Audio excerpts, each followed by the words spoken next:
Assalamualaikum warahmatullahi wabarakatuh. Segala puji bagi Allah karena berkat rahmat dan hidayah Allah kita telah diberikan kesehatan, kekuatan, dan kesabaran. Tak lupa pula salawat dan salam mari kita panjatkan ke pangkuan alam Nabi besar Muhammad Sallallahu Alaihi Wasallam. Baiklah, pada kesempatan ini saya Muhammad Ihsan, peserta Latsar CPNS dari Dinas Pertanian dan Pangan Kabupaten Pidijaya, ingin memaparkan laporan rancangan aktualisasi saya yang berjudul Inventarisasi Data Jalan Usaha Tani berbasis digital di bidang prasarana dan sarana Dinas Pertanian dan Pangan Kabupaten Pidijaya. Pendahuluan. Latar belakang. Aparatur Sipil Negara atau ASN merupakan profesi bagi pegawai negeri sipil yang bekerja pada instansi pemerintah. ASN berfungsi sebagai pelaksana kebijakan publik, pelayanan publik, serta perekat dan pemersatu bangsa. Salah satu upaya untuk membentuk ASN yang berkualitas yaitu dengan mengikuti pelatihan dasar yang diharapkan mampu mewujudkan nilai-nilai ASN, yaitu berorientasi pelayanan, akuntabel, kompeten, harmonis, loyal, adaptif, dan kolaboratif, dengan akronim berakhlak. Saya bertugas di Dinas Pertanian dan Pangan Kabupaten Pidijaya sebagai Jabatan Analis Lahan Pertanian di bidang prasarana dan sarana pertanian. Salah satu kegiatan yang terdapat di bidang prasarana dan sarana pertanian, bagian lahan dan irigasi pertanian adalah kegiatan pembangunan jalan usaha tani. Namun, selama ini pendataan kegiatan pembangunan jalan usaha tani di bidang prasarana dan sarana pertanian belum optimal. Data yang tersedia hanya data kegiatan jalan usaha tani yang sudah dilakukan pembangunan atau rehabilitasi. Tetapi, data jalan usaha tani hasil musrembang kecamatan yang sudah disurvei belum terdata dengan baik, sehingga saat pengajuan rencana pembangunan tahunan, para pegawai harus mensurvei kembali desa-desa yang akan mendapat bantuan jalan usaha tani. Adapun tujuan laporan rancangan aktualisasi saya adalah tersedianya inventarisasi basis data jalan usaha tani berbasis digital di bidang prasarana dan sarana Dinas Pertanian dan Pangan Kabupaten Pidijaya. Dan juga untuk mengaktualisasikan nilai-nilai dasar ASN berakhlak dalam pelaksanaan kegiatan dan tugas sehari-hari di Dinas Pertanian dan Pangan Kabupaten Pidijaya. Manfaat. Pertama, manfaat untuk CPNS, yaitu dapat memahami dan mengamalkan nilai-nilai dasar berakhlak dalam pelaksanaan kegiatan dan tugas sehari-hari dan berprinsip pada kedudukan dan peran PNS, yaitu manajemen ASN dan Smart ASN. Kemudian, untuk menambah pengalaman, pengetahuan, dan wawasan dalam proses penyusunan aktualisasi. Serta untuk meningkatkan kreativitas dan inovasi dalam pemecahan masalah yang sedang dihadapi oleh instansi tempat bekerja.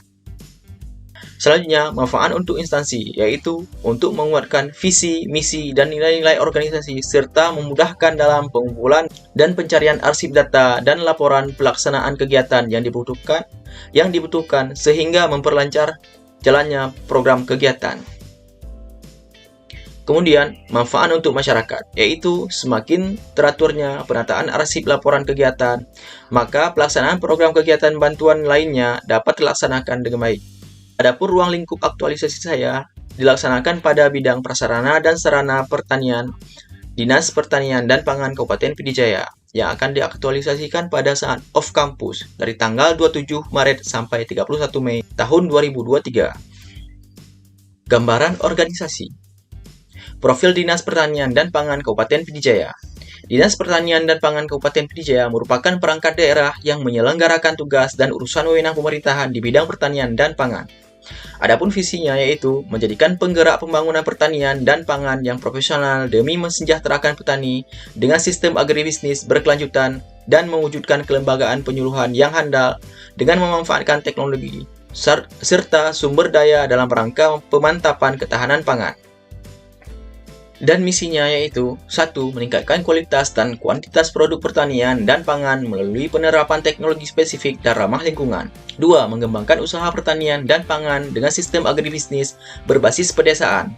3. Memperluas spektrum pembangunan pertanian serta memanfaatkan sumber daya domestik pertanian secara optimal. 4. Mengembangkan sistem dan lembaga yang produktif, efektif, dan efisien. 5. Mengembangkan kualitas ketenagaan penyuluhan. 6. Mengembangkan program dan programa penyuluhan pertanian sesuai kebutuhan lokalitas. 7. Mengembangkan pendekatan teknologi dan model penyuluhan persuasif. 8. Mengembangkan kepemimpinan dan kesadaran pelaku utama serta pelaku usaha. 9. Mengembangkan kelembagaan pelaku utama menjadi organisasi sosial ekonomi yang tangguh. 10. Mengembangkan jejaring informasi dan komunikasi pola usaha agribisnis.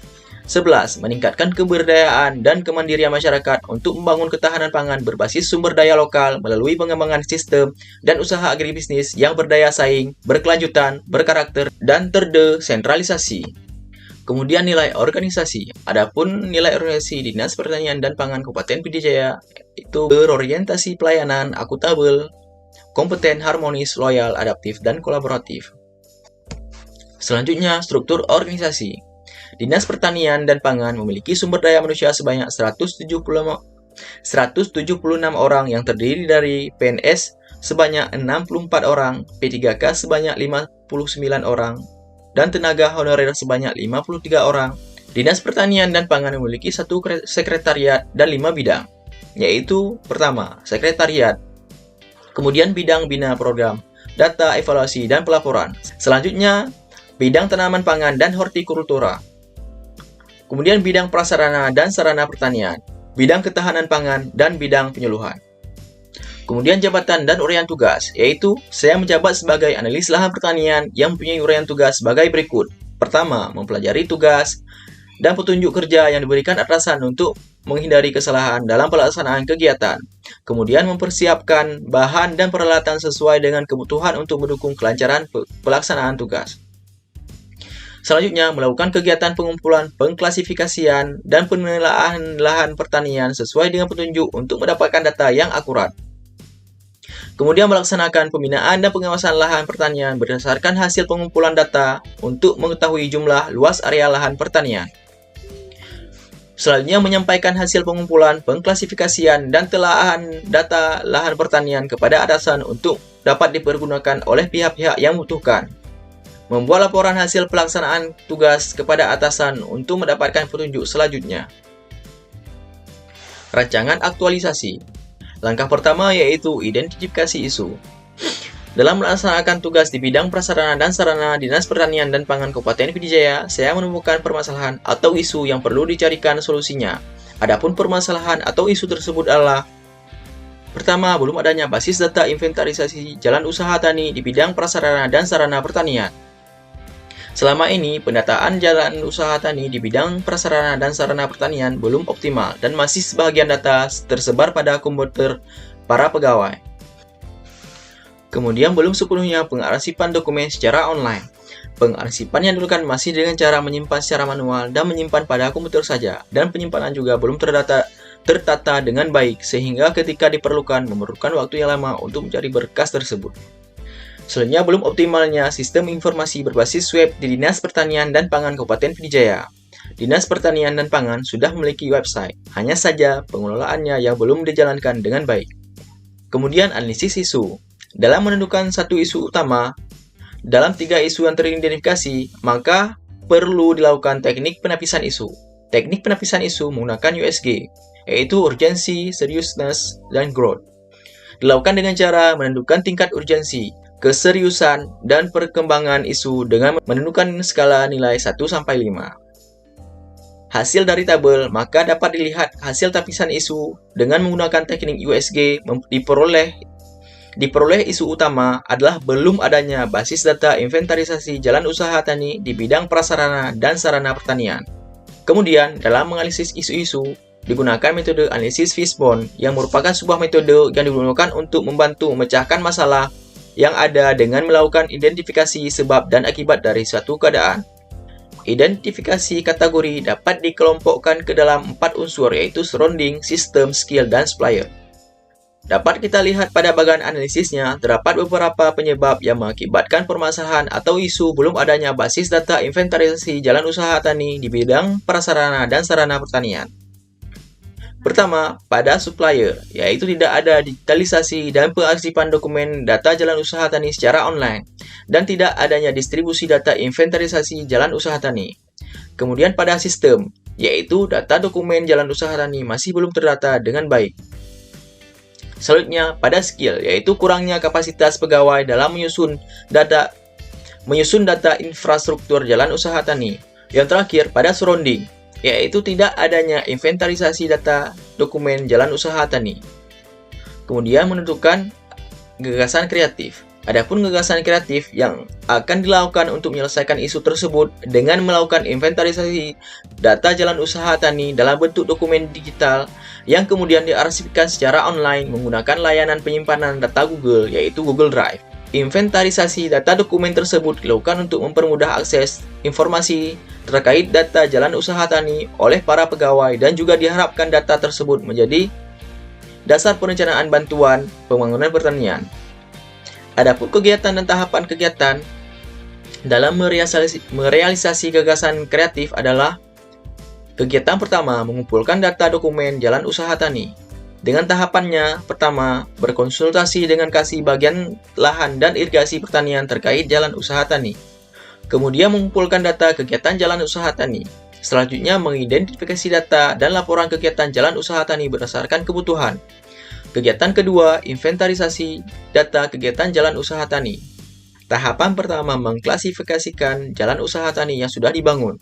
Kemudian, mengklasifikasikan jalan usaha tani yang belum dibangun. Selanjutnya, membuat folder berdasarkan inventarisasi data jalan usaha tani.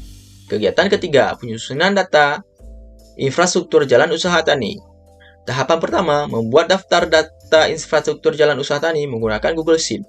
Kemudian, mengklasifikasikan foto dokumentasi berdasarkan wilayah kegiatan jalan usaha tani. Selanjutnya, mensinkronkan data jalan usaha tani dengan foto dokumentasi. Kegiatan keempat, digitalisasi dan pengarsipan data kegiatan jalan usaha tani secara online. Tahapan pertama, membuat akun Gmail khusus bidang prasarana dan sarana pertanian. Kemudian, menghubungkan akun Gmail ke Google Drive untuk menyimpan data jalan usaha tani di bidang prasarana dan sarana pertanian. Selanjutnya, menyimpan data jalan usaha tani dalam folder berdasarkan klasifikasinya di dalam akun Google Drive. Kegiatan terakhir yaitu distribusi basis data inventarisasi jalan usaha tani di bidang prasarana dan sarana pertanian. Tahapan pertama, sebelum didistribusikan, memastikan ulang data dokumen yang sudah diunggah ke akun Google Drive. Kemudian, berkonsultasi dengan kasih bagian lahan dan irigasi pertanian terkait distribusi jalan usaha tani. Selanjutnya, memberikan link akses data jalan usaha tani kepada kasih lahan dan irigasi pertanian. Adapun jadwal pelaksanaan kegiatan aktualisasi saya adalah pada kegiatan mengumpulkan data dokumen jalan usaha tani, yaitu pada minggu pertama. Kemudian kegiatan inventarisasi data jalan usaha tani pada minggu kedua. Selanjutnya, pada kegiatan menyusun data infrastruktur jalan usaha tani pada minggu ketiga. Kemudian kegiatan digitalisasi dan pengarsipan data kegiatan jalan usaha tani secara online pada minggu keempat dan kelima. Dan pada kegiatan distribusi basis data inventarisasi jalan usaha tani pada minggu ke-6. Demikian pemaparan saya tentang laporan perencanaan aktualisasi. Terima kasih atas perhatiannya. Lebih dan kurang saya mohon maaf. Wassalamualaikum warahmatullahi wabarakatuh.